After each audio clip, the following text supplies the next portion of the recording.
Chris Ndonye kindu cha Yesu hai we serious mwana we munana wa lakini yubu babikiwe aya yema yundo wesute kitomina nondoe ai ni okiemo no yue anyene no ye kotanukia ndo mameletia Chris Ndonye tukautanukia omeletia kitumineke ela wendie baya Kamba Festival udi uka perform we lo perform badi siaku we lo perform badi siaku kindu kicha Yesu ile ngisi yaku nisio we lo perform lakini yuko ambia o perform wadi we kina ya ndumbule ni twese wadi wa kina ya ndumbule no shambikia wa monola ni wadi wakwa on top of ko perform wadi baya wadea kuikia on your YouTube channel. Now what is this?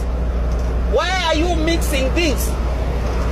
Can you do things of your own? Tafadhali ikasindu siaku kituminondo yu ela wa perform wadi wapa weki na yandu mbule na wao feed katika your YouTube channel.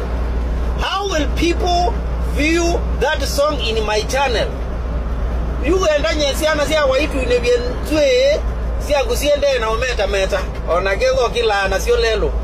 Tafadhali Chris Ndonye enda wadi perform sindu siaku inonye wa perform wadi wa masekete wadi wa kaewa lakini lazima inondo if they are okay it's good, but as for me you should not perform my song in any event or any occasion.